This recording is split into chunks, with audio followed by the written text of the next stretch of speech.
Hi friends, welcome back to my channel. അപ്പോൾ എല്ലാവർക്കും സുഖമല്ലേ? ഇന്ന് ഒരു പുതിയ സ്റ്റോറിയാണ്. എല്ലാവർക്കും ഇഷ്ടപ്പെടും. കേട്ടാലോ? സ്വർണ്ണ കളർ മഞ്ഞ ബ്ലൗസിലും സ്വർണ്ണ കളർ മഞ്ഞ ബോർഡറുള്ള നീല വയലറ്റ് സാരിയിലും ഇങ്ങനെ തുളുമ്പി നിൽക്കുകയാണ് രാധിക. കല്യാണത്തിന് വന്ന ആണുങ്ങളുടെ കണ്ണുകൾ ഗോതമ്പ് നിറക്കാരി രാധികയുടെ കൊഴുത്ത ശരീരത്തിലാണ്. ഇന്ന് രാധികയുടെ അനുജൻ രാജേഷിൻ്റെ കല്യാണമാണ്. രാജേഷ് ദുബായിലെ ഒരു മലയാളി കമ്പനിയിലെ അക്കൗണ്ടൻ്റാണ്. രാജേഷിൻ്റെ മാരത്തോൺ പെണ്ണുകാണൽ ചടങ്ങിന് ശേഷം അവസാനം കണ്ടുപിടിച്ചാണ് ഇന്നത്തെ വിവാഹത്തിലേക്ക് എത്തിയത്. ഇനി കഥ അല്പം ഫ്ലാഷ് ബാക്കിലേക്ക് പോവുകയാണ് കേട്ടോ. രാധിക ഒരു പ്രൈവറ്റ് സ്കൂൾ ടീച്ചറാണ്. ഭർത്താവ് അജയനാവട്ടെ ജോലിയും കൂലിയും ഇല്ലാതെ നടക്കുന്നു. കല്യാണം നടക്കുമ്പോൾ അജയൻ ഗൾഫിലായിരുന്നു. രാധികയ്ക്ക് 8ലും 5ലും പഠിക്കുന്ന മക്കളാണുള്ളത്. രാധികയുടെ അച്ഛൻ്റെയും അമ്മയുടെയും കൂടെ കുടുംബ വീട്ടിൽ തന്നെയായിരുന്നു അവളും അജയനും മക്കളും താമസിച്ചിരുന്നത്. അജയനോട് രാധിക ജോലിയുടെ കാര്യം പറയുമ്പോഴൊക്കെ പഴയ കമ്പനി വിസ അയച്ചു തരുമെന്ന് പറഞ്ഞ് അവൻ ഒഴിഞ്ഞു മാറും. വിസ വരുന്നത് വരെ ഇവിടെ എന്തെങ്കിലും ജോലി ചെയ്തുകൂടെ എന്ന് ചോദിച്ചാൽ അവൻ പഴയ പ്രവാസിയുടെ ഗമ പറയും.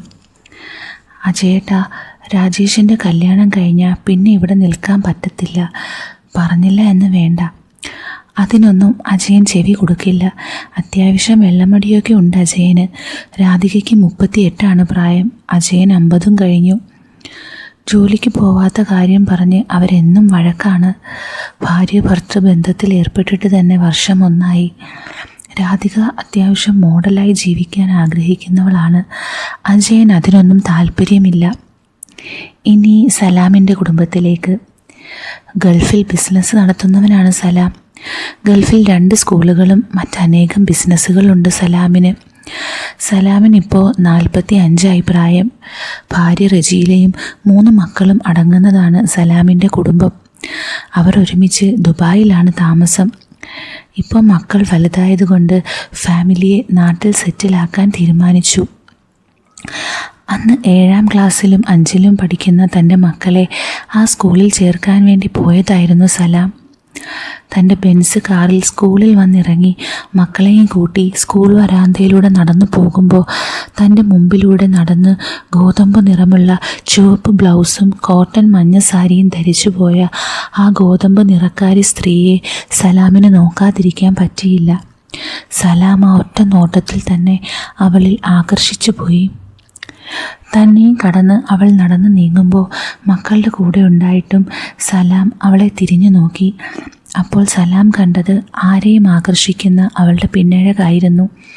മക്കളെ ചേർത്ത് സലാം സ്കൂളിൽ നിന്ന് തിരിച്ചു പോകുമ്പോൾ താൻ നേരത്തെ കണ്ട ആ സ്ത്രീയെ കണ്ണുകൊണ്ട് പരതാൻ മറന്നില്ല. ദിവസങ്ങളും ആഴ്ചകളും മാസങ്ങളും കഴിഞ്ഞിട്ടും സലാമിന് ആ സ്ത്രീയെ മറക്കാൻ സാധിച്ചില്ല.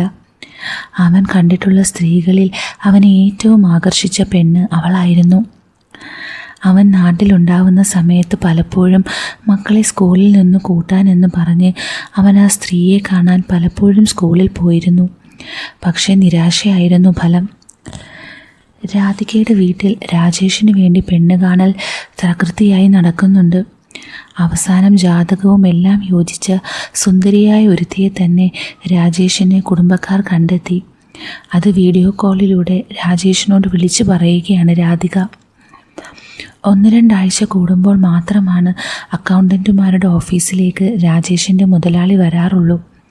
രാജേഷിനെ കൂടാതെ 7 പേരുണ്ട് അക്കൗണ്ടന്മാരായിട്ട് ആ ഓഫീസിൽ മാത്രം.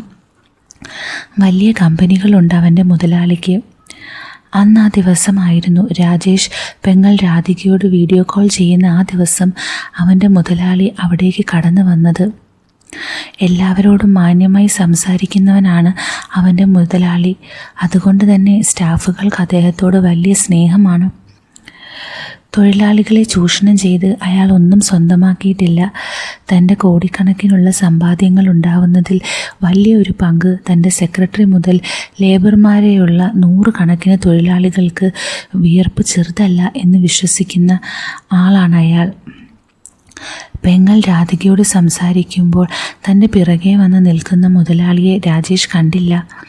എന്നാൽ രാജേഷിൻ്റെ പുറകെ വന്ന് നിൽക്കുന്ന വെള്ള കന്തൂറ ഇട്ട് നിൽക്കുന്ന ആളെ രാധിക കാണുന്നുണ്ട്. അയാളെ കണ്ടതോടെ രാധികയ്ക്ക് ശരീരത്തിൽ എന്തോ വലിഞ്ഞു മുറുകുന്നത് പോലെ അവൾക്ക് തോന്നി. തന്നെ ഒരു കാന്തിക ശക്തിയാൽ അയാൾ വലിച്ചെടുക്കുന്നത് പോലെ അവൾക്ക് അനുഭവപ്പെട്ടു.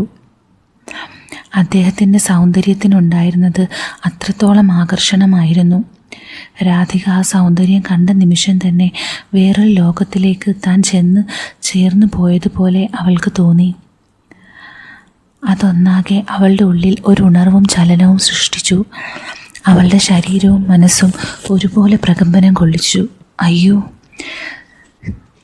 ഞാൻ എന്താണ് ചിന്തിച്ചു തുടങ്ങുന്നത് എന്നും അവൾ മനസ്സിൽ പറഞ്ഞു. അവളുടെ മനസ്സും സൗന്ദര്യവും ആ പുരുഷരൂപം കീഴടക്കിയിരുന്നു. രാജേഷ്, ഞാൻ നിന്നെ പിന്നെ വിളിക്കാം, നിന്റെ പിറകെ ആരോ അതാ വന്ന് നിൽക്കുന്നു എന്ന് പറഞ്ഞപ്പോഴാണ് തൻ്റെ പിറകെ വന്ന് നിൽക്കുന്ന ആളെ രാജേഷ് കാണുന്നത്. മുതലാളിയാണ്. എന്ന് പിന്നെ വിളിക്കാമെന്ന് പറഞ്ഞവൻ ഫോൺ കട്ട് ചെയ്തു. സാറ് നേരത്തെ വന്നോ? മുതലാളിയെ വിളിച്ചുകൊണ്ട് രാജേഷ് ചോദിച്ചു. രാജേഷ് ചോദിച്ചതൊന്നും അയാൾ കേട്ടിരുന്നില്ല. അയാൾ വേറെ ഏതോ ഒരു ലോകത്തായിരുന്നു. വീണ്ടും രാജേഷ് അയാളെ സാർ എന്ന് വിളിച്ചു ചോദിച്ചു. അപ്പോഴാണ് അയാൾ യഥാർത്ഥ ലോകത്തിലേക്ക് തിരിച്ചു വന്നത്. ഇല്ല, ഇപ്പോൾ വന്നതേയുള്ളൂ. ഞാൻ വന്നത് നിനക്കൊരു ബുദ്ധിമുട്ടായില്ലേ? എന്താണ് സാർ ഇങ്ങനെ പറയുന്നത്? സാറിൻ്റെ ഓഫീസിലേക്ക് എപ്പോൾ വേണമെങ്കിലും വരാമല്ലോ. അതെനിക്കറിയാം, എൻ്റെ ഓഫീസാണ്, എന്നും എനിക്ക് എപ്പോൾ വേണമെങ്കിലും വരാമെന്നൊക്കെ. പക്ഷേ നിൻ്റെ ഫോൺ വിളി നിന്നല്ലോ. ഇല്ല സാർ, അതൊരു പ്രശ്നമല്ല. പ്രത്യേകിച്ച് എന്തെങ്കിലും കാര്യമുണ്ടോ സാർ? ഒന്നുമില്ല, ഞാൻ വെറുതെ വന്നതാണ്. എങ്ങനെയുണ്ട് ജോലിയൊക്കെ? എല്ലാം കൃത്യമായി തന്നെ നടക്കുന്നില്ലേ? അങ്ങനെ ജോലിക്കാര്യങ്ങളൊക്കെ അയാൾ രാജേഷിനോട് ചോദിച്ചറിഞ്ഞു. എന്താണ് നാട്ടിൽ വിശേഷം? രാജേഷ് നല്ല സന്തോഷവാനാണല്ലോ. അത് സാർ, കല്യാണം നിശ്ചയിച്ചു. അത് ചേച്ചി പറയുകയായിരുന്നു. അത് രാജേഷിൻ്റെ ചേച്ചിയാണോ സംസാരിച്ചത്? സാർ, അതെൻ്റെ ചേച്ചിയാണ്. രാധിക എന്നാണ് പേര്. ചേച്ചി എന്ത് ചെയ്യുന്നു? സ്കൂൾ ടീച്ചറാണ് സാർ. ഓ, നല്ല കാര്യം എന്ന് പറഞ്ഞുകൊണ്ട് അയാൾ അവിടെ നിന്നും മറ്റുള്ളവരോട് സംസാരിച്ച് ഓഫീസ് വിട്ടുപോയി. ഫോൺ വെച്ച് രാധിക അടുക്കളയിലേക്ക് നടന്നു നീങ്ങുമ്പോൾ എന്തോ ഒരു പ്രത്യേക ഫീലിംഗ് രാധികയ്ക്ക് അനുഭവപ്പെട്ടു. എന്താണ് ഇങ്ങനെയൊക്കെ? റൊമാൻറ്റിക് ഫീലിംഗൊക്കെ എന്നോ നഷ്ടപ്പെട്ടിരുന്ന തനിക്ക് ഇപ്പോൾ ഇങ്ങനെയുള്ള കാര്യങ്ങൾ വീണ്ടും പൊട്ടിമുളയ്ക്കാൻ കാരണം അയാളാണ്. രാജേഷിൻ്റെ ഫോണിൽ കണ്ടയാൾ. 1 വർഷത്തോളമായി രാധികയിലെ പെണ്ണ് സന്തോഷം എന്താണെന്നറിഞ്ഞിട്ട്. 1 വർഷത്തിന് മുമ്പ് വരെ അജയൻ എന്തെങ്കിലുമൊക്കെ കാട്ടിക്കൂട്ടുമെങ്കിലും ഇപ്പോൾ അതൊന്നുമില്ല. രാധികയ്ക്ക് അതൊരു പ്രശ്നവുമല്ലായിരുന്നു. പക്ഷെ ഇപ്പോൾ അങ്ങനെയല്ല. അവൾക്ക് തൻ്റെ പ്രശ്നം അങ്ങനെയൊന്നും തീരില്ല എന്ന് മനസ്സിലായിരുന്നു. വറ്റി വരണ്ട മരുഭൂമിയിലേക്ക് വീണ ഒരിറ്റ് മഴത്തുള്ളി കണക്കെ അവളിൽ നേരിയ പ്രതീക്ഷയുടെ തളിരില പൊട്ടിമുളച്ചിരുന്നു. ആ മനുഷ്യൻ്റെ മുഖമൊന്ന് ഓർത്തപ്പോൾ അവളൊന്ന് ചീറി. കാൽപാദം മുതൽ തലയോട്ടി വരെ ഒരു മിന്നൽ പിണർ കടന്നു പോകുന്നത് പോലെ അവൾക്ക് തോന്നി. ഓഫീസ് വിട്ട് തൻ്റെ റേഞ്ച് റോവർ കാറിൽ ദുബായിയുടെ തെരുവിലൂടെ പോകുമ്പോൾ അദ്ദേഹത്തിന് ചിന്തിക്കാൻ പോലും പറ്റിയിരുന്നില്ല തൻ്റെ ഉറക്കം കെടുത്തിയ കൊഴുത്ത ശരീരത്തിൻ്റെ ഉടമ രാജേഷിൻ്റെ പെങ്ങളാണെന്ന്. ഭാര്യ റജിയിലെ അല്ലാതെ ഒരു പെണ്ണിനെയും സലാം ആഗ്രഹിച്ചിരുന്നില്ല. പക്ഷെ ഇവൾ അങ്ങനെയല്ല. മനസ്സിൽ നിന്ന് അവൾ ഒഴിഞ്ഞു മാറുന്നില്ല എന്ന് മാത്രമല്ല, തൻ്റെ വഴിയിൽ കൂടി തന്നെയാണ് അവൾ സഞ്ചരിക്കുന്നതെന്നും അവന് മനസ്സിലായി. ഇന്ന് വരെ സലാം ഒരു പെണ്ണിനു വേണ്ടി ആഗ്രഹിച്ചിട്ടില്ല. പക്ഷെ ഇവളെ അവൻ ആഗ്രഹിച്ചു പോയി. അവളുടെ കൂടെ ഒരു തവണയെങ്കിലും കിടക്കാൻ അവൻ ലക്ഷങ്ങൾ ചിലവാക്കാൻ തീരുമാനിച്ചുറപ്പിച്ചു. രാത്രി കുളിച്ചൊരുങ്ങി രാധിക വന്ന് അജയൻ്റെ അടുത്ത് നല്ലതുപോലെ സംസാരിക്കുമ്പോൾ അജയൻ എന്തോ പന്തികേട് തോന്നി. എന്നും തന്നോട് ജോലിക്കാര്യം പറയുന്ന രാധികയോട് സംസാരിക്കുന്നത് തന്നെ അജയനൊരു ഭയമായിരുന്നു. പക്ഷേ ഇന്ന് രാധിക അങ്ങനെയല്ല. അവൾ മറ്റെന്തോ പ്ലാൻ ചെയ്ത് വന്നിരിക്കുകയാണെന്ന് അവന് തോന്നി. കിന്നാര വാക്കുകൾ പറയുമ്പോൾ അവൻ അവളോട് ചോദിച്ചു, എന്തു പറ്റി ഇന്ന് നിനക്ക്? അതെന്താ ഏട്ടാ അങ്ങനെ ചോദിക്കുന്നേ? ഒന്നുമില്ല, നീ ഇങ്ങനെയൊന്നും അല്ലല്ലോ. എന്നും ജോലിയുടെ കാര്യം പറഞ്ഞ് എന്നെ ശല്യം ചെയ്യാറല്ലേ പതിവ്. എന്നും അങ്ങനെ മതിയോ ഏട്ടാ എന്ന് പറഞ്ഞ് അവൻ്റെ നെഞ്ചിലൂടെ അവൾ വിരലുകൾ ചലിപ്പിച്ചു. പക്ഷെ അജയൻ ഒരു മാറ്റവും ഉണ്ടായില്ല. അവന് മനസ്സിലായി ഭാര്യയ്ക്ക് എന്തെങ്കിലും ഒന്ന് കൊടുക്കണമെന്ന്. പക്ഷേ അവനെ കൊണ്ടത് സാധ്യമല്ല. പല കിന്നാര വാക്കുകളും പറഞ്ഞിട്ടും തനിക്ക് വേണ്ടത് അജയേട്ടനിൽ നിന്ന് ലഭിക്കാൻ പോണില്ല എന്ന് മനസ്സിലാക്കിയ രാധിക ലൈറ്റ് ഓഫാക്കി അടുക്കളയിലേക്ക് പോയി. ഓരോന്നിനൊക്കെ താൻ ഇപ്പോൾ ആഗ്രഹിക്കാൻ കാരണം അയാൾ മാത്രമാണ്. അയാൾ ആരാണെന്നറിയാൻ രാധിക കൊതിച്ചു. അവിടെ മുതൽ രാധിക ഒരു കാമാർത്തയായി മാറിയെന്ന് തന്നെ പറയാം. പിറ്റേന്ന് രാവിലെ രാധിക രാജേഷിന് ഫോൺ വിളിച്ച്, കല്യാണത്തിന് ഇനി 15 ദിവസമേ ബാക്കിയുള്ളൂ, നീ അടുത്ത ആഴ്ച തന്നെ ഇങ്ങോട്ട് വരണമെന്നും അവൾ പറഞ്ഞു. അതിനിടയിൽ ഇന്നലെ വന്നതാരാണെന്ന് ചോദിക്കാൻ അവൾ മറന്നില്ല. അത് ചോദിക്കാൻ വേണ്ടി മാത്രമാണ് അവൾ രാജേഷിനെ അങ്ങോട്ട് വിളിച്ചത്. അത് തൻ്റെ മുതലാളിയാണ്. ഏത് നാട്ടുകാരനാ? മലയാളിയാണെന്ന് പറഞ്ഞപ്പോൾ രാധിക അവനോട് പറഞ്ഞു, നിന്റെ കല്യാണത്തിന് അദ്ദേഹത്തിനോട് വരാൻ പറയണമെന്ന്. അദ്ദേഹം വലിയ തിരക്കുള്ള മനുഷ്യനാണെന്നും കല്യാണത്തിനൊന്നും അദ്ദേഹം വരില്ല എന്നും പറഞ്ഞപ്പോൾ രാധികയ്ക്ക് നിരാശയായി. അവൾ മറ്റു പലതും സംസാരിച്ച് ഫോൺ വെച്ചു. രാധികയ്ക്ക് വേണ്ടി ലക്ഷ്യങ്ങൾ ചെലവഴിക്കാൻ തയ്യാറായ സലാമിൻ്റെ അവസ്ഥ മറ്റൊന്നായിരുന്നു. എങ്ങനെയെങ്കിലും അവളുടെ അടുത്തേക്ക് എത്തണം. അതിനേത് വഴിയും കണ്ടെത്താൻ അവൻ തയ്യാറായി. അതിന് എത്ര പണം ചെലവായാലും ചെലവാക്കാനും അവൻ റെഡിയാണ്. ഊണിലും ഉറക്കത്തിലും ഇപ്പോൾ രാധിക മാത്രമാണ്. അവളെക്കുറിച്ച് കൂടുതൽ അറിയാൻ മനസ്സ് വെമ്പൽ കൊണ്ട് കൃത്യം 11 മണിയാവുമ്പോൾ തന്നെ അവൻ രാജേഷുള്ള അവൻ്റെ ഓഫീസിലേക്ക് എത്തി. എല്ലാവരോടും സംസാരിച്ചു. അവൻ രാജേഷിൻ്റെ ക്യാബിനിൽ വന്നിരുന്നു. അപ്പോഴാണ് രാജേഷ് അവനോട് പറഞ്ഞത്, സർ, 2 ആഴ്ച കഴിഞ്ഞാൽ എൻ്റെ കല്യാണമാണ്. എനിക്ക് അടുത്ത ആഴ്ച ലീവ് വേണം. അവൻ അത് കേട്ട് സമ്മതം മൂളി.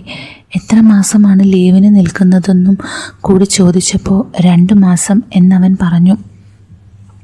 അതിനിടയിൽ രാജേഷ് മുതലാളിയോട് സർ കല്യാണത്തിന് വരണമെന്ന് കൂടി പറഞ്ഞു. സലാം ചിരിച്ചതല്ലാതെ മറ്റൊന്നും പറഞ്ഞില്ല. സാറ് നിർബന്ധമായും വരണം, ചേച്ചി പ്രത്യേകം പറഞ്ഞു എന്നുകൂടി പറഞ്ഞപ്പോൾ സലാമിന് ഉത്സാഹമായി.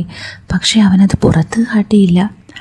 അയാൾ ചിരിച്ചുകൊണ്ട് പറഞ്ഞു, എന്നാൽ ചേച്ചിയോട് എന്നോട് കല്യാണം വിളിക്കാൻ പറ, അപ്പോൾ ഞാൻ വരാം. സർ, എന്താണ് ഈ പറയുന്നത്? എനിക്കൊന്നും മനസ്സിലാവുന്നില്ല. നിന്റെ കല്യാണത്തിന് ഞാൻ വരണമെന്ന് നീയല്ലല്ലോ പറഞ്ഞത്, ചേച്ചി പറഞ്ഞതല്ലേ. അതുകൊണ്ടല്ലേ നീ ഇപ്പോൾ കല്യാണം പറഞ്ഞത്? അയാൾ ചിരിച്ചുകൊണ്ട് ചോദിച്ചു. ഞാനും സാറിനോട് പറയാൻ നിന്നതാണ്, പക്ഷെ ഒരുപാട് തിരക്കുള്ള സാറ് എൻ്റെ കല്യാണത്തിന് വരില്ല എന്നെനിക്ക് തോന്നി, അതുകൊണ്ടാണ് എന്ന് പറഞ്ഞുകൊണ്ട് അവൻ തല ചുറിഞ്ഞു. ഓക്കെ, നോക്കാം എന്ന് പറഞ്ഞപ്പോൾ അയാൾ പോവാൻ നേരം, ഞാൻ ചേച്ചിയോട് പറയട്ടെ സാറ് വരുമെന്ന്? അത്ര നിർബന്ധമാണെങ്കിൽ നീ ചേച്ചിയെ വിളി, ഞാൻ തന്നെ പറയാം. രാധികയെ കാണാനുള്ള ആർത്തി സലാമിന് മുട്ടിട്ടു.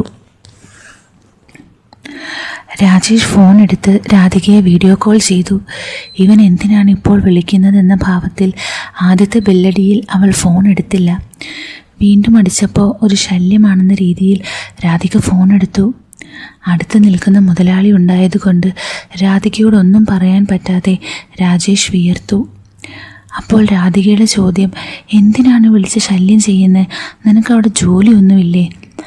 മുതലാളി ഇന്നലെ കയറി വന്നതുപോലെ കയറി വന്ന് ഇതൊക്കെ കണ്ടിട്ട് വേണം ഉള്ള ഈ ജോലി പോകാൻ. വെറുതെ ജോലിയൊന്നും കളയാൻ നിൽക്കണ്ട. അവൻ്റെ മുതലാളി അത്ര വലിയ ചെറ്റത്തരത്തിൻ്റെ ഉടമയല്ല എന്നൊരു ശബ്ദം അവൾ കേട്ടു. അത് രാജേഷിൻ്റെ അല്ല. ആ ശബ്ദം കേട്ടതോടെ അവൾക്ക് അവളുടെ ശരീരം മൊത്തം കുളിര് കയറിയതുപോലെ അനുഭവപ്പെട്ടു. ആരാടാ രാജേഷേത്? ചേച്ചി, അതെൻ്റെ സാറാണ്. ചേച്ചി സാറിനെ കല്യാണത്തിന് വിളിക്കണമെന്ന് പറഞ്ഞില്ലേ? സാറ് പറയുന്നു ചേച്ചി തന്നെ വിളിക്കട്ടെ എന്ന്. ഞാനിതാ സാറിൻ്റെ കയ്യിൽ കൊടുക്കാം. അത് കേട്ട് രാധിക ഒരു നിമിഷം നിശ്ചലമായി. എന്താണ് നീ പറയുന്നത്? നിന്റെ മുതലാളി എന്നോട് സംസാരിക്കാമെന്നോ?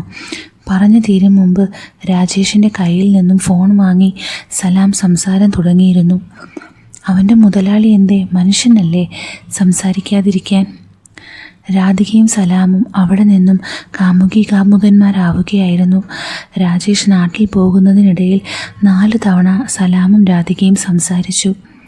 2 പേരും ഇതിനിടയിൽ അന്യോന്യം സ്വപ്നം കണ്ടിട്ടുണ്ട്. രാജേഷ് പോകുന്നതിൻ്റെ തലേന്ന് അവനെ നല്ലതുപോലെ തന്നെ മുതലാളി കണ്ടു. രാധികയ്ക്ക് വേണ്ടി അവിടെ മുതൽ സലാം കാശ് ചിലവാക്കി തുടങ്ങിയെന്ന് തന്നെ പറയാം. വാഹനത്തിൽ കയറി പോകാൻ നേരം സലാം വാഹനത്തിലുണ്ടായിരുന്ന ഒരു ഗിഫ്റ്റ് ബോക്സ് എടുത്ത് രാജേഷിന് നീട്ടി ചിരിച്ചുകൊണ്ട് പറഞ്ഞു, ഇതിൻ്റെ ചേച്ചിക്ക്. നിന്റെ മുതലാളി ഒന്നും കൊടുക്കാത്തവനാണ്, കഞ്ഞിത്തരമുള്ളവനാണെന്ന് ചേച്ചി കരുതണ്ട. അയ്യോ സാർ, അങ്ങനെയൊന്നും പറയാതെ, സാറിനെ നമ്മൾക്കറിയില്ലേ എന്ന് പറഞ്ഞുകൊണ്ട് അവൻ ആ ഗിഫ്റ്റ് വാങ്ങി.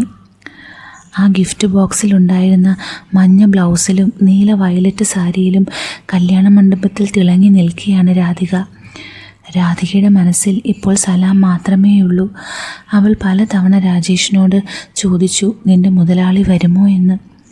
എന്തെന്നറിയില്ല, വലിയൊരു കോടീശ്വരനാണ് അദ്ദേഹം എന്നറിഞ്ഞിട്ടും അദ്ദേഹത്തെ ചിന്തിക്കാത്ത ദിവസങ്ങൾ ഇപ്പോൾ രാധികയുടെ ജീവിതത്തിലില്ല. രാജേഷിന് മറുപടി അറിയില്ല എന്ന് മാത്രമേ ഉണ്ടായിരുന്നുള്ളൂ. രാജേഷിന് ഉറപ്പായിരുന്നു തൻ്റെ മുതലാളി എൻ്റെ കല്യാണത്തിന് വരില്ല എന്ന്. പക്ഷെ രാധികയ്ക്ക് ഉറപ്പായിരുന്നു സലാം കല്യാണത്തിന് വരുമെന്ന്. താലി കെട്ടാൻ സമയമായപ്പോൾ രാധിക എല്ലായിടത്തും ഒന്ന് കണ്ണോടിച്ചു. പല ആൾക്കാരും കടന്നു വരുന്നുണ്ടെങ്കിലും പക്ഷേ സലാമിനെ മാത്രം അവൾ കണ്ടില്ല. അപ്പോഴാണ് ഒരു ബെൻസ് കാർ അവിടെ വന്നത് അവൾ കണ്ടത്. അവൾ ആ മണ്ഡപത്തിൽ നിന്ന് എത്തി വലിഞ്ഞു നോക്കി. അപ്പോൾ ഡോറ് തുറന്ന് കണ്ണിലൊരു കൂളിംഗ് ഗ്ലാസ് വെച്ച് അവളുടെ മനസ്സിലെ കാമുകൻ അതിൽ നിന്നും ഇറങ്ങി വരുന്നത് കണ്ടത്. അവൾ തല താഴ്ത്തിയിട്ട് താലി കെട്ടാനിരിക്കുന്ന രാജേഷിനോട് പറഞ്ഞു, രാജേഷ്, നിന്റെ മുതലാളി അതാ വന്നു. അവൻ ചാടി എണീക്കാൻ നോക്കിയപ്പോൾ അവൾ തടഞ്ഞു. ഞാൻ പോവാം. എന്നാ ചേച്ചി പോ, അദ്ദേഹത്തിനെയും കൂട്ടി ഇങ്ങോട്ട് വാ. എന്നിട്ട് താലി കെട്ടി കഴിയുമ്പോൾ ചേച്ചി തന്നെ അദ്ദേഹത്തിന് ഭക്ഷണം വിളമ്പി കൊടുക്കണം. ഭക്ഷണമൊന്നും കഴിക്കാൻ അദ്ദേഹം നിൽക്കുന്നില്ലെങ്കിലും ചേച്ചി നിർബന്ധിച്ചു കൊടുക്കണം. അദ്ദേഹം ആരുടെയും കല്യാണത്തിനൊന്നും പോകാറില്ല, ആദ്യമായിട്ടാണ് വന്നിരിക്കുന്നത്. നല്ലപോലെ നോക്കണം. തൻ്റെ ചേച്ചിയെ മൊത്തം കൊടുക്കാൻ നിൽക്കുമ്പോഴാണോ നീ ഒരു ഭക്ഷണത്തിൻ്റെ കാര്യം പറയുന്നതെന്ന് മനസ്സിൽ പറഞ്ഞ് രാധിക സലാം വരുന്ന വഴിയിലേക്ക് നടന്നു. താൻ ഗിഫ്റ്റായിട്ട് കൊടുത്ത് അയച്ച സാരിയിൽ രാധികയെ കണ്ടപ്പോൾ അവന് വല്ലാത്തൊരു അത്ഭുതമായി. ആങ്ങളയുടെ കല്യാണത്തിന് എൻ്റെ ഗിഫ്റ്റ് സാരിയാണ് അവൾ ഉപയോഗിച്ചിരിക്കുന്നത്. അതിൽ കാണാൻ തന്നെ എന്തൊരു സൗന്ദര്യം. തൻ്റെ മുമ്പിലേക്ക് അവൾ തെന്നി വരുന്നത് കാണാൻ തന്നെ എന്തൊരു ചേലാണ്. സലാമിൻ്റെ അടുത്തേക്ക് നീങ്ങിയ രാധിക സർ എന്ന് വിളിച്ചു. അപ്പോൾ സലാം പറഞ്ഞു, ഞാൻ രാജേഷിൻ്റെ മുതലാളിയാണ്, രാധികയുടെ അല്ല. എന്നെ സലാം അല്ലെങ്കിൽ ഇക്ക എന്ന് വിളിച്ചാൽ മതി. അതവൾക്ക് പുതിയൊരു അനുഭൂതി സൃഷ്ടിച്ചു. ഒരഹങ്കാരവുമില്ലാത്ത മനുഷ്യനാണെന്ന് അവൾക്ക് മനസ്സിലായി. പിന്നീടുള്ള ഓരോ നിമിഷവും സലാമിൻ്റെയും രാധികയുടെയും സുന്ദര നിമിഷങ്ങളായിരുന്നു. അവനും അവളും കൂടുതൽ അടുത്തു. തനിക്ക് 100 കണക്കിന് ജോലിക്കാരുണ്ടെങ്കിലും ഒരാളുടെ വീട്ടിലും പോകാത്ത അവൻ എന്തിന് രാജേഷിൻ്റെ കല്യാണത്തിന് മാത്രം വന്നു എന്ന് അവന് പോലും മനസ്സിലായിരുന്നില്ല. എല്ലാ തിരക്കുകളും മാറ്റിവെച്ചാണ് അവൻ ഇന്നിവിടെ വന്നത്. അത് ഈ മാദക തിടമ്പിനെ കാണാൻ വേണ്ടി മാത്രം. കല്യാണത്തിന് കുടുംബത്തിലെ പല ആൾക്കാരും വന്നു പോയെങ്കിലും രാധിക ഒരാളെയും ശ്രദ്ധിക്കാൻ നിന്നില്ല. അവൾ സലാമിൻ്റെ ഒപ്പം തന്നെയാണ്. തൻ്റെ മക്കളെയോ ഭർത്താവിനെയോ അവൾ ഗൗനിച്ചതേയില്ല. കാമം എന്ന വികാരം അവസാനിച്ചു എന്ന് കരുതിയെടുത്ത് നിന്നാണ് പുതുജീവൻ ഇയാൾ എനിക്ക് നൽകിയത്. അയാളെ അവൾ അന്നു മുതൽ ഒരു കാമുകനായി മനസ്സിൽ പ്രതിഷ്ഠിച്ചതാണ്. ആ പ്രതിഷ്ഠ അടുത്തുണ്ടാവുമ്പോൾ അവൾക്ക് ഈ ലോകത്ത് മറ്റൊന്നും കാണാൻ സാധ്യമല്ല. അവളുടെ മനസ്സിൽ സലാം എന്നൊറ്റ വികാരം ഇപ്പോൾ ഉള്ളൂ. പക്ഷേ കോടീശ്വരനായ സലാം എങ്ങനെയാവും എന്നെക്കുറിച്ച് ചിന്തിച്ചിട്ടുണ്ടാവുക എന്നായിരുന്നു അവളുടെ ഭയം. അതേ അവസ്ഥ തന്നെയായിരുന്നു സലാമിന്. കുടുംബ കല്യാണത്തിന് പോയാൽ പോലും സലാം 15 മിനിറ്റിൽ കൂടുതൽ നിൽക്കാറില്ല. ഇപ്പോൾ ഇവിടെ വന്നിട്ട് 2 മണിക്കൂറിൽ കൂടുതലായി. രാധിക എന്ന സ്വർണ്ണ തിടമ്പിനെ വിട്ടുപോകാൻ അവൻ്റെ മനസ്സ് അനുവദിച്ചിരുന്നില്ല. അവളുടെ ശരീരത്തിലെ ചെമ്പൻ രോമങ്ങൾ കാണാൻ തന്നെ എന്തൊരു ഭംഗി. 100-ൽ 100 മാർക്ക് കൊടുക്കാവുന്ന അംഗലാവണ്യമുള്ള ഈ മാദക തിടമ്പിനെ പടച്ച തമ്പുരാൻ സൃഷ്ടിച്ചു വിട്ടിരിക്കുന്നത് ആണുങ്ങളുടെ മനസ്സിൻ്റെ സ്വസ്ഥത കെടുത്താനാണോ എന്ന് സലാം ചിന്തിച്ചു പോയി. അവളുടെ ഏറ്റവും വലിയ പ്രത്യേകതയാണ് അവളുടെ കാമം കത്തിജ്വലിച്ച് നിൽക്കുന്നത് പോലെയുള്ള അവളുടെ മിഴികൾ. അതിലേക്ക് നോക്കുന്നതിനനുസരിച്ച് അവൻ്റെ തലച്ചോറിൽ സ്ഫോടനങ്ങൾ സംഭവിക്കുന്നുണ്ട്. അവസാനം സലാം പോകാൻ തീരുമാനിച്ചു. കുറേ സമയം ഞാനിവിടെ നിന്നാൽ അതൊരു സംശയമാവുമെന്ന് അവൻ ഉറപ്പായിരുന്നു. എല്ലാവരോടും യാത്ര പറയാൻ നിൽക്കുമ്പോൾ രാജേഷും പുതുമണവാട്ടിയും സലാമിൻ്റെ അടുത്തേക്ക് അനുഗ്രഹം വാങ്ങാൻ വന്നു. ആ സമയം സലാം പോക്കറ്റിൽ നിന്നും 2 പവൻ്റെ ഒരു മാലയെടുത്ത് രാജേഷിൻ്റെ കഴുത്തിൽ ഇട്ടുകൊടുത്തു. അത് രാജേഷിനോടുള്ള സ്നേഹം കൊണ്ടൊന്നും അല്ല, രാധിക എന്ന തങ്കക്കട്ടി സ്വന്തമാക്കാനുള്ള പൂതി കൊണ്ട് തന്നെയാണ്. രാധികയുടെ മക്കളെയും അവളുടെ അച്ഛൻ, അമ്മ, ഭർത്താവിനെയും കുടുംബക്കാരെയും രാധിക പരിചയപ്പെടുത്തി കൊടുത്തു. ഭർത്താവ് അജയനെ പരിചയപ്പെടുത്തി കൊടുക്കുന്ന സമയത്ത് അവൻ്റെ കൈപിടിച്ച് നിന്നുകൊണ്ട് സലാം മനസ്സിൽ പറഞ്ഞു, നീയാണ് ഈ ലോകത്തെ ഏറ്റവും വലിയ ഭാഗ്യവാൻ. കൊഴുത്ത സുന്ദരിയായ ഭാര്യയുടെ ഉടമസ്ഥനാണല്ലോ നീ.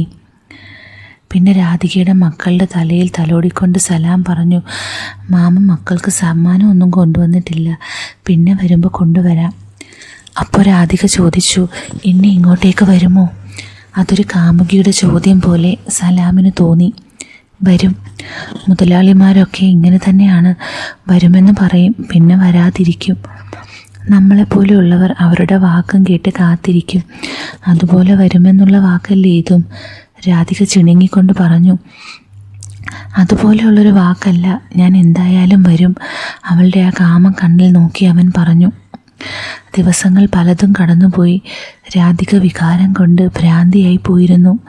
കെട്ടിയോൻ അജയന് മെരിക്കാൻ കഴിയാതെ പോയ ഒരു കുതിരയായിരുന്നു രാധിക. അവളുടെ ആഗ്രഹങ്ങളെ കടിഞ്ഞാനിട്ട് പിടിച്ചു നിർത്താനുള്ള കഴിവൊന്നും അജയൻ എന്ന നാടൻ കുതിരയ്ക്കില്ല. സലാം എന്ന അറേബ്യൻ കുതിര തന്നെ വേണമായിരുന്നു അവൾക്ക്. സലാം പല തവണകളിലായി നാട്ടിൽ വന്നുപോയി. ഭാര്യ റജിലയുമായുള്ള സ്വകാര്യ നിമിഷങ്ങൾ രാധികയായിരുന്നു മനസ്സിൽ. രാധിക സലാമിൻ്റെ സിരകളിൽ പടർന്നു കയറി അവളെ കാണാതിരിക്കാൻ പറ്റാതായി. അവൻ്റെ ഫോണിൽ അവളുടെ ഫോട്ടോകൾ മാത്രം നിറഞ്ഞു. പണം എറിഞ്ഞാൽ എത്ര വലിയ സുന്ദരിയും തൻ്റെ കൂടെ കിടക്കുമെന്നറിഞ്ഞിട്ടും അതിനൊന്നും തയ്യാറാവാതിരുന്ന ഒരാളാണ് സലാം. ഭാര്യ റജില അല്ലാതെ ഒരാളെ അവൻ സ്വപ്നത്തിൽ പോലും ചിന്തിച്ചിട്ടില്ല. പക്ഷേ രാധികയെ കണ്ട അന്നു മുതൽ അവന് ഭ്രാന്ത് തുടങ്ങിയിരുന്നു. ഇന്നെന്തായാലും രാധികയെ കാണണമെന്ന് തീരുമാനിച്ചു. രാവിലെ കുളിച്ചിറങ്ങി അവൻ രാധികയുടെ വീട് ലക്ഷ്യമാക്കി പോയി. തൻ്റെ വീട് ലക്ഷ്യമാക്കി ഒരു ബെൻസ് കാറ് വരുന്നത് കണ്ട് രാധികയുടെ ഉള്ളൊന്ന് വിറച്ചു. ഒരു കവറും എടുത്ത് നടന്നു വരുന്ന സലാമിനെ കണ്ട് രാധിക പുറത്തേക്ക് വന്നു. അവനെ സ്വീകരിച്ചു. അപ്പോൾ വീട്ടിലുണ്ടായിരുന്നവരെല്ലാം അവരുടെ അടുത്തേക്ക് വന്നു. ഞാൻ വരുമെന്ന് പറഞ്ഞതല്ലേ, വാക്ക് പാലിച്ചിരിക്കുന്നു എന്ന് ചിരിച്ചുകൊണ്ട് രാധികയെ നോക്കി അവൻ പറഞ്ഞു. അത്ഭുതമായിരുന്നു രാധികയ്ക്ക്. സലാം എന്ന് പറയുന്ന കോടീശ്വരൻ വന്നിരിക്കുന്നു. അതിനെന്തായിരിക്കും കാരണം? താൻ എന്തൊക്കെയാണ് ചിന്തിക്കുന്നത്? എന്നെ കാണാൻ ഈ കോടീശ്വരൻ എന്തിനാണ് വരുന്നത്? എന്തൊക്കെയോ വേണ്ടാത്തത് ചിന്തിച്ചു കൂട്ടുന്നു എന്ന് അവൾ ചിന്തിച്ച് തലയ്ക്കൊരു കൊട്ടുകൊടുത്തു. ഉണ്ടായിരുന്ന പൊതി മക്കൾക്ക് നീട്ടി സലാം ഉള്ളിലേക്ക് കയറി ചെന്നു. ചായ കുടിച്ച് കുശലാന്വേഷണം പറയുന്നതിനിടയിൽ സലാം അജയനോട് ചോദിച്ചു, ചേട്ടൻ എന്താണ് ജോലി? അവൻ തല ചൊറിഞ്ഞ് ഒന്നുമില്ല എന്ന് പറഞ്ഞു. അപ്പോൾ രാധിക പറഞ്ഞു, സലാമിക്കാൻ്റെ അടുത്ത് എന്തെങ്കിലും ജോലി ഉണ്ടാവുമോ? അപ്പോൾ അജയൻ രാധികയെ നോക്കി. അവൻ ഒട്ടും ഇഷ്ടമല്ല ജോലി ചെയ്യാൻ എന്ന് രാധികയ്ക്ക് നന്നായി അറിയാം. പക്ഷേ ഭർത്താവിന് ജോലിക്ക് അയക്കണമെന്ന ചിന്തയിലൊന്നുമല്ല അവൾ സലാമിനോട് ജോലിയുണ്ടോ എന്ന് ചോദിച്ചത്. സലാമുമായി കൂടുതൽ അടുക്കാമല്ലോ എന്ന ചിന്തയിലായിരുന്നു. എൻ്റെ അടുത്ത് ജോലിയൊക്കെ ഉണ്ട്, പക്ഷേ അജയേട്ടന് താല്പര്യമില്ല എന്ന് തോന്നുന്നു. നിങ്ങൾ എന്താണ് ആദ്യം ചെയ്തിരുന്നത്? ഗൾഫിലായിരുന്നെന്നും സൂപ്പർവൈസർ ആയിരുന്നു എന്നൊക്കെ സലാമിനോട് അജയൻ പറഞ്ഞു. താല്പര്യമില്ലെങ്കിൽ വേണ്ട കേട്ടോ എന്ന് സലാം പറഞ്ഞു. അതല്ല, ഭാര്യയെ വിട്ടിട്ട് പോകാനാണെങ്കിൽ ഭാര്യയ്ക്കുണ്ട് ജോലി, ടീച്ചറാണല്ലോ. എൻ്റെ സ്വന്തം സ്കൂളിലേക്ക് ഒരു ടീച്ചർ ആവശ്യമുണ്ട്. ഗൾഫിൽ വെച്ച് രാധികയെ മെരുക്കാൻ സലാം തീരുമാനിച്ചു കഴിഞ്ഞിരുന്നു. അവിടെ ആവുമ്പോൾ ഒരു കുഞ്ഞറിയത്തില്ല, ഇവിടെ അത്ര സേഫല്ല, അതിൽ വീഴുമോ എന്ന് നോക്കുകയായിരുന്നു സലാം. സലാമിൻ്റെ കൂടെ കിടക്കാൻ വെമ്പൽ കൊള്ളുന്ന രാധികയ്ക്ക് ലോട്ടറിയാണ് അടിച്ചത്, ബമ്പർ ലോട്ടറി. ഞാൻ റെഡിയാണ്, ഇപ്പോൾ ഞാൻ സ്കൂളിൽ പോകാറില്ല, അത് ഡെയിലി ബേസാണ്. അപ്പം മക്കൾ? അജയൻ ചോദിച്ചു. അത് കേട്ട് രാധിക പറഞ്ഞു, അവരമ്മയുടെ കൂടെ നിൽക്കും, നമുക്കൊരു വീടാവുന്നത് വരെ അവിടെ നിൽക്കാം. മക്കൾ വളരുകയല്ലേ അജയേട്ടാ. അവിടെ സലാം പുതിയൊരു തീരുമാനമെടുത്തു. രാധിക എന്ന മതയാനെ വെപ്പാട്ടിയാക്കാനുള്ള തീരുമാനം. റജിലയ്ക്ക് തൻ്റെ പരാക്രമങ്ങൾ തടയാൻ പറ്റുന്നില്ല. അതിന് പറ്റിയവൾ തന്നെയാണിവൾ. ലോകത്ത് പല നാട്ടിലും പോയിട്ടുണ്ടെങ്കിലും ഇവളെ വെല്ലുന്ന ഒരുത്തിയെയും ഞാൻ കണ്ടിട്ടില്ല. ഇവൾക്ക് ഈ മോയന്തനം കൊണ്ടൊന്നും തൃപ്തിപ്പെടാൻ പറ്റത്തില്ല. സലാം അവരോടായി പറഞ്ഞു. താല്പര്യമുണ്ടെങ്കിൽ പാസ്പോർട്ട് കോപ്പി തന്നോളിൻ. ഇന്ന് രാത്രി ഞാൻ പോകും. നാളെ വൈകുന്നേരം ആകുമ്പോഴേക്കും വിസ ഇങ്ങെത്തും. ഇത്ര പെട്ടെന്നോ? അജയൻ ചോദിച്ചു. ഇത്ര പെട്ടെന്ന് തന്നെ. എനിക്ക് അവിടെ സ്റ്റാഫിൻ്റെ കുറവുണ്ട്, അതും സൂപ്പർവൈസർ. രാധികയെ 2 ദിവസത്തിനുള്ളിൽ തൻ്റെ ബെഡ്റൂമിൽ എത്തിക്കണമെന്ന് സലാം തീരുമാനിച്ചുറപ്പിച്ചിരുന്നു. പിന്നെ ടീച്ചറുടെ ജോലി, അതും 2 ദിവസത്തിനുള്ളിൽ ജോലിയിൽ കയറ്റാം. ടീച്ചറെ ജോലിയിൽ കയറ്റിയാലേ എനിക്കൊരു സമാധാനം ആവുകയുള്ളൂ. അത് പറഞ്ഞത് രാധികയുടെ മുഖത്ത് നോക്കിയായിരുന്നു. രാധികയ്ക്ക് ഏകദേശം കാര്യങ്ങളൊക്കെ മനസ്സിലായി. അപ്പോൾ രാധിക പറഞ്ഞു, താല്പര്യമുണ്ട്, നമ്മൾക്കിപ്പോൾ ആ ജോലി കിട്ടിയേ പറ്റൂ. അജയനോടൊന്നും ചോദിക്കാതെ റൂമിലേക്ക് ഓടി പാസ്പോർട്ടിൻ്റെ കോപ്പി തപ്പാൻ. പക്ഷെ 2 പേരുടെയും പാസ്പോർട്ട് കോപ്പി ഇല്ല. അവൾക്ക് നിരാശ തോന്നി. അവൾ പാസ്പോർട്ടും അജയൻ്റെ ഒരു പാസ്പോർട്ട് സൈസ് ഫോട്ടോയും എടുത്തു വന്നു. അവൾ എന്നിട്ട് അവരോട് പറഞ്ഞു, കോപ്പിയില്ല ചേട്ടാ, എന്താ ചെയ്യുക, എൻ്റെ ഫോട്ടോയും ഇല്ല. ചുരിദാറിൽ ഇങ്ങനെ തുളുമ്പി നിൽക്കുകയാണ് രാധിക എന്ന മാതക സുന്ദരി. കഴുത്തിൽ ഷോൾ അവൾ ഇട്ടില്ലായിരുന്നു. അത് മനഃപൂർവ്വം തന്നെയായിരുന്നു അവൾ ചെയ്തത്. തൻ്റെ കാമുകൻ തന്നെ കണ്ട് ഇഷ്ടപ്പെടട്ടെ എന്ന് കരുതി. കുഴിമടിയനായ അജയൻ അവളോട് പറഞ്ഞു, എന്നാൽ നീ ഫോട്ടോ എടുത്തിട്ട് വാ. അതിന് വണ്ടിയില്ല ചേട്ടാ. അപ്പോൾ ആ പുരുഷ ശബ്ദം അവളുടെ കാതുകളിലേക്ക് കയറി. വാ, ഞാൻ കൊണ്ടുവിടാം. നിങ്ങൾ എന്നെ എന്താ, എൻ്റെ കൂടെ നിനക്ക് വന്നുകൂടെ? നിന്നെ ഞാൻ തിന്നുകയൊന്നുമില്ല. ഇക്കാക്ക് ഒരുപാട് തിരക്കെല്ലാം ഉള്ളതല്ലേ, അതുകൊണ്ട് ചോദിച്ചതാ. അവൻ അവിടെ നിന്ന് എല്ലാവരോടും യാത്ര പറഞ്ഞു. തൻ്റെ കാമുകൻ്റെ കൂടെ ആദ്യമായി ഒറ്റയ്ക്ക് യാത്ര ചെയ്യുന്ന ത്രില്ലിലായിരുന്നു രാധിക. അവൾ അവനോട് ചോദിച്ചു, അവിടെ റൂമൊക്കെ എങ്ങനെയാ? അപ്പോൾ അവൻ അവളോട് പറഞ്ഞു, എൻ്റെ ഫാമിലി നിന്ന ഒരു വില്ലയുണ്ട്, അതിൽ ഞാൻ മാത്രമേ താമസമുള്ളൂ. നിങ്ങൾ തൽക്കാലം അവിടെ നിന്നോ. അത് കേട്ട് അവൾക്ക് സന്തോഷമായി. രാധികയ്ക്ക് വിസയും ജോലിയും ഒന്നുമല്ല വേണ്ടത്. താൻ മാസങ്ങളോളം മനസ്സിൽ കൊണ്ടു നടക്കുന്ന തൻ്റെ കാമുകൻ്റെ കൂടെ ഒരു രാത്രിയെങ്കിലും കിടക്കണമെന്ന ചിന്തയായിരുന്നു. അതിനാണ് അവൾ മക്കളെപ്പോലും ഒഴിവാക്കി ദുബായിലേക്ക് പ്ലെയിൻ കയറാൻ പോകുന്നത്. ഫോട്ടോയും കോപ്പിയും എടുത്ത് സലാമിൻ്റെ അടുത്തേക്ക് വന്ന രാധിക അവന് നേരെ നീട്ടി. അവനത് വാങ്ങി വണ്ടിയിൽ വെച്ചു. അവൾ നന്നായി വിയർത്തിരുന്നു. വിയർപ്പും കൂടിയായപ്പോൾ രാധിക ഒന്നും കൂടെ തിളങ്ങിയതുപോലെ സലാമിന് തോന്നി.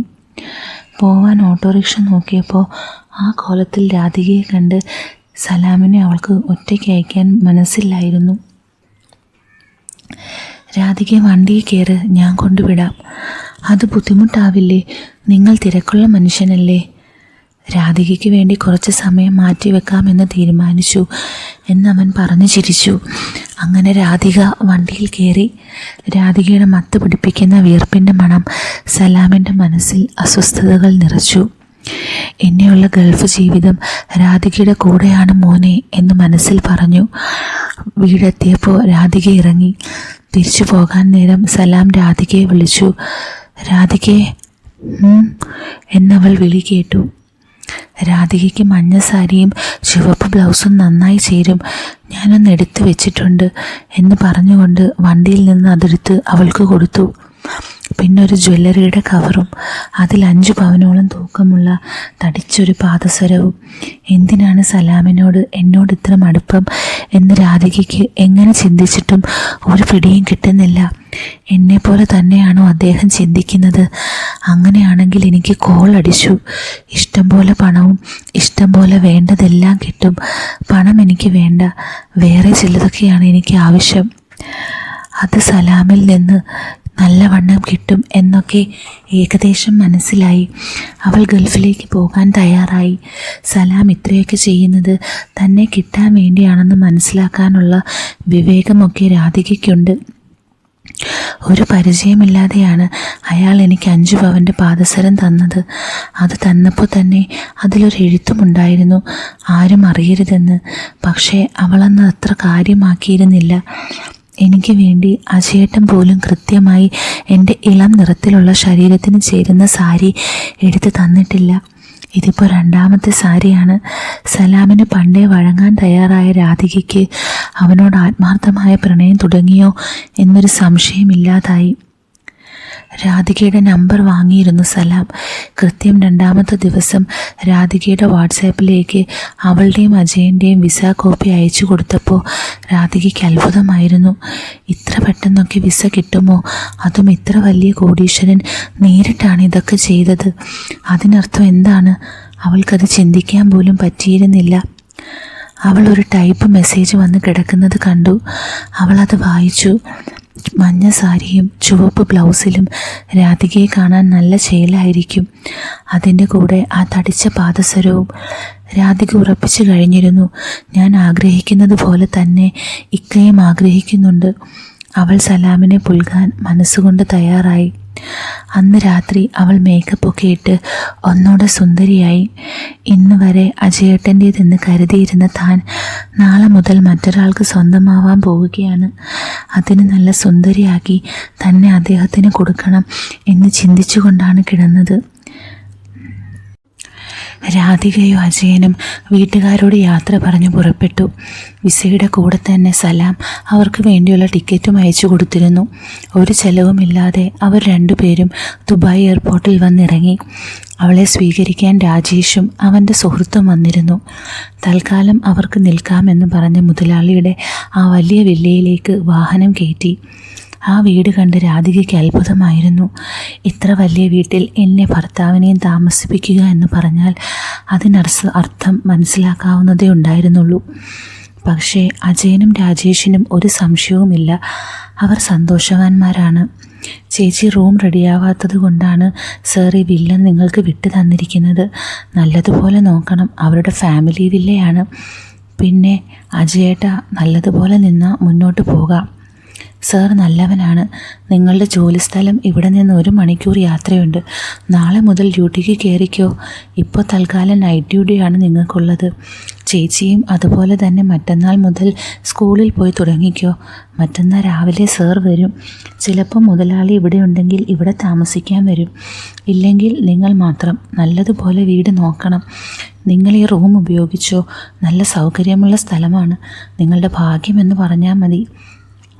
അവർ കഫറ്റേരിയയിൽ നിന്ന് വാങ്ങിയ ഭക്ഷണമൊക്കെ കഴിച്ച് രാജേഷും സുഹൃത്തും അവിടെ നിന്ന് യാത്ര തിരിച്ചു. ക്ഷീണത്താൽ അജയനും രാധികയും ഉറക്കത്തിലേക്ക് വീണു. അജയന് രാത്രി രാധികയിൽ നിന്ന് ഒഴിവാക്കാൻ വേണ്ടിയാണ് അത്ര വലിയ പൊസിഷനിൽ സലാം അവന് ആ ജോലി കൊടുത്തത്. എല്ലാ ദിവസവും രാത്രി റിജിൽ കിടക്കുന്ന ബെഡിൽ ഇനി മുതൽ രാധിക ഉണ്ടാവുമെന്ന് സലാം തീരുമാനിച്ചിരുന്നു. കാലത്തെഴുന്നേറ്റ് രാധിക 2 ഗ്ലാസ് ചായയിട്ട് അജയന് കൊണ്ടു കൊടുത്തു. അവൾ ആ വീടിൻ്റെ ചുറ്റുവട്ടമെല്ലാം നടന്നുകൊണ്ട് നോക്കി. നല്ല മനോഹരമായ ഒരു പ്രദേശത്തായിരുന്നു ആ വീട്. അങ്ങനെ ഉച്ചഭക്ഷണവും മറ്റെല്ലാം കഴിഞ്ഞവർ ഒന്ന് മയക്കത്തിലേക്ക് പോയി. കൃത്യം 5 മണിയാകുമ്പോൾ തന്നെ അജയന് പോകാനുള്ള വണ്ടി വന്നിരുന്നു. അതിൽ കയറി അവൻ പോയി. രാധിക തനിച്ച് ആ വലിയ വീട്ടിലും. ഇവിടെ വന്നിട്ട് സലാമിക്കാൻ്റെ ഒരു വിവരവുമില്ല എന്ന് നിരാശയോട് ഓർത്തെടുത്തു. അപ്പോഴാണ് അവളുടെ മൊബൈലിലേക്ക് കോൾ വന്നത്. അവൾ ഫോൺ എടുത്ത് ചെവിയിൽ വെച്ചു. മറുതലയ്ക്കൽ സലാം ആയിരുന്നു അത്. എന്താ മാഡം, സുഖം തന്നെയല്ലേ? അവൻ അവളോട് ചോദിച്ചു. നല്ല ആളാണ്, നമ്മളെയൊക്കെ ഓർമ്മയുണ്ടോ സാറേ എന്ന് രാധിക പിണങ്ങിക്കൊണ്ട് മറുപടി പറഞ്ഞു. തിരക്കായിപ്പോയി രാധികയെ, അതുകൊണ്ടാണ്. മറന്നതല്ല, രാധികയെ മറക്കുമോ ഞാൻ? അതെന്താപ്പാ രാധികയെ മറക്കാൻ പറ്റാത്ത? സലാമിൻ്റെ മനസ്സറിയാൻ രാധിക വെമ്പൽ കൊണ്ടു. ഒന്നുമില്ല, മറക്കാൻ പറ്റുന്നില്ല. അയ്യോ, 100 കണക്കിന് ജോലിക്കാരുള്ള സാറിൻ്റെ ഒരു ജോലിക്കാരി മാത്രമാണല്ലോ ഞാൻ. പിന്നെന്താ എന്നെ മറക്കാൻ പറ്റാത്തേ? അതൊന്നും പറഞ്ഞാൽ മനസ്സിലാവില്ല മോളെ. നീ ഒരു കാര്യം ചെയ്യ്, നിനക്ക് ദുബായ് കാണണ്ടേ? നീ തയ്യാറായി നിൽക്ക്, നമുക്കൊന്ന് കറങ്ങിയിട്ട് വരാം. അവൾ ഓക്കെ പറഞ്ഞ് ഫോൺ വെച്ചു. ആരാണ് എന്നെ ദുബായ് കറങ്ങാൻ കൊണ്ടുപോകാമെന്ന് പറഞ്ഞത്? ദുബായിലെ ഒരു ബിസിനസ്സുകാരൻ, അതും കോടീശ്വരനായ ബിസിനസ്സുകാരൻ. എന്നെപ്പോലെയുള്ള സാധാരണ ഒരു പെണ്ണിന് കറങ്ങാൻ കൊണ്ടുപോവുക എന്ന് പറഞ്ഞാൽ എന്താണർത്ഥം? അവൾക്ക് ചിന്തിക്കും തോറും കുളിരുകൂരി. ഭർത്താവിന് മാത്രം സ്വന്തമായിരുന്ന താൻ ഇന്നു മുതൽ സലാംക്കാക്ക് മാത്രമാണെന്ന് അവൾക്ക് ഉറപ്പായി. അല്ലെങ്കിൽ അയാൾ ഇത്ര പെട്ടെന്ന് നമ്മൾക്ക് വിസ എടുത്ത് തരികയും അയാളുടെ ഫാമിലി താമസിച്ച ഈ വീട്ടിൽ താമസിക്കാൻ സൗകര്യം ഒരുക്കുകയുമില്ലായിരുന്നു.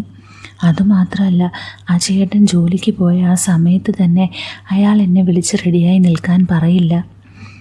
അവൾ നന്നായി കുളിച്ചു ബാത്റൂമിൽ നിന്ന് പുറത്തിറങ്ങി ഇക്ക കൊടുത്ത ചുവപ്പ് ബ്ലൗസും കറുത്ത അടിപ്പാവാടയും മഞ്ഞ സാരിയും എടുത്തണിഞ്ഞു. പിന്നെ ആ തടിച്ച പാദസരവും. അവൾ ദുബായിലേക്ക് വരുമ്പോൾ അതൊന്നും ധരിച്ചിരുന്നില്ല. കാരണം അവൾക്കറിയാമായിരുന്നു ഇക്ക ആ നേരം തന്നെ കാണാൻ വരില്ല എന്ന്. അണിഞ്ഞൊരുങ്ങി അരമണിക്കൂർ ആകുമ്പോഴേക്കും സലാം കുതിച്ചെത്തി. രാധിക എന്ന് വിളിച്ച് അയാൾ ഉള്ളിലേക്ക് വന്നു. രാധികയെ കണ്ടതോടെ സലാമിൻ്റെ കിളി പോയി. ഈ മാതക സുന്ദരിയെ കിട്ടാൻ വേണ്ടിയല്ലേ ഞാൻ ഈ പണിയൊക്കെ ചെയ്തത്? ഇതാ ഞാനും ഇവളും ഒറ്റയ്ക്കിവിടെ. ഇനിയുള്ള എല്ലാ രാത്രിയും ഇവളും ഞാനും മാത്രം. ഇവളെ ഒരു നോക്ക് കണ്ടപ്പോൾ തന്നെ ഇവൾക്ക് വേണ്ടി ഞാൻ ലക്ഷങ്ങൾ എറിയും എന്ന് തീരുമാനിച്ചതായിരുന്നു. ഇപ്പോൾ ഇതാ താൻ പറഞ്ഞതുപോലെ അവൾ ഒരുങ്ങിയിരിക്കുന്നു. രാധിക സലാമിനെ തന്നെ നോക്കുകയാണ്. അയാൾ തന്നെ കൊത്തി വലിക്കുകയാണ്. സലാമിക്ക് ചോദിച്ചാലും ഇല്ലേലും എന്നെ കൊത്തി വലിക്കുന്ന സലാമിൻ്റെ മുമ്പിൽ നിന്ന് എന്തിനും തയ്യാറാകുമെന്ന് അവൾ ഉറപ്പിച്ചിരുന്നു. അങ്ങനെ രാധികയും സലാമും ദുബായ് കറങ്ങാൻ പോയി. ദുബായ് മോളും ബുർജ് ഖലീഫയും അങ്ങനെ എന്തൊക്കെ കാണാനുണ്ടോ അതൊക്കെ കണ്ടു.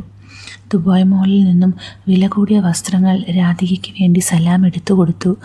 അതുപോലെ നൈറ്റ് ഡ്രസ്സും പല നിറത്തിലും പല രൂപത്തിലും. രാധികയ്ക്ക് വേണ്ടി എത്ര ചിലവഴിക്കാനും സലാമിനൊരു പ്രശ്നമല്ല. അതൊക്കെ വാങ്ങിച്ചു കൊടുക്കുമ്പോൾ രാധിക ചോദിച്ചു, ഇക്ക ഇതൊക്കെ ആർക്കാണ്? രാധികയ്ക്ക്, അല്ലാതെ ആർക്ക്? എനിക്കെന്തിനാണ് ഇങ്ങനത്തെ ഡ്രസ്സ്? ഇതുപോലെയുള്ള ഡ്രസ്സ് പറ്റത്തില്ലേ? വാങ്ങടി പെണ്ണെ എന്ന് പറഞ്ഞ് ആ കവർ അവളുടെ കയ്യിൽ കൊടുത്തു. അങ്ങനെ ഭക്ഷണമൊക്കെ കഴിച്ച് സലാമും രാധികയും തിരിച്ച് വീട്ടിലേക്ക് വന്നു. രാധികയുടെ റൂമിൽ പോകാൻ നേരം സലാം പറഞ്ഞു, ഇന്ന് രാത്രി ഞാനിവിടെ ഉണ്ടാവും, പ്രശ്നമൊന്നുമില്ലല്ലോ. എനിക്കെന്താണ് പ്രശ്നം? അതല്ല, നമ്മൾ രണ്ടുപേരും മാത്രമല്ലേ ഉള്ളൂ. നമ്മൾ രണ്ടുപേരും 2 റൂമിലല്ലേ കിടക്കുന്നത്. ഒരു റൂമിൽ കിടന്നാലും എനിക്കൊരു പ്രശ്നവുമില്ലിക്ക. അവൾ ചിരിച്ചുകൊണ്ട് പറഞ്ഞു. ബാത്റൂമിലേക്ക് കയറി. എന്നിട്ട് നന്നായിട്ടൊന്ന് കുളിച്ചു. പിന്നെ ഇന്ന് ഇക്ക എന്തേലുമൊക്കെ നടത്തുമെന്ന് അവൾക്ക് ഉറപ്പാണ്. അവൾ കുളിച്ച് വന്ന് ഒരു അടിപൊളി നൈറ്റ് ഡ്രസ്സ് എടുത്തണിഞ്ഞു. ഇന്ന് ഞാൻ സലാമിക്കയുടെ ആഗ്രഹം സാധിച്ചു കൊടുക്കും എന്ന് മനസ്സിൽ പറഞ്ഞുകൊണ്ട് അവൾ സലാമിൻ്റെ റൂം ലക്ഷ്യമാക്കി നടന്നു. അവൾ സലാമിൻ്റെ വാതിൽ മെല്ലെ തുറന്നു സലാമിനെ വിളിച്ചു. ഇക്ക, സലാമിക്ക. മൊബൈൽ തോണ്ടിക്കൊണ്ടിരുന്ന സലാം തലപൊക്കി വാതിൽപ്പടിയിലേക്ക് നോക്കി. ആ മനോഹരമായ നൈറ്റ് ഡ്രസ്സിൽ അവളെ കണ്ട സലാമിന് കൂടുതൽ നേരം പിടിച്ചു നിൽക്കാനായില്ല. അപ്പോൾ ഈ സ്റ്റോറിയുടെ ബാക്കി ഒരു അടിപൊളി പോർഷൻ നമ്മുടെ ടെലഗ്രാം ചാനലിലായിരിക്കും ഇടുന്നത്. അതിൻ്റെ ലിങ്ക് ഞാൻ കൊടുത്തേക്കാം. അപ്പോൾ ഉടനെ കാണാം. With love, Aleena.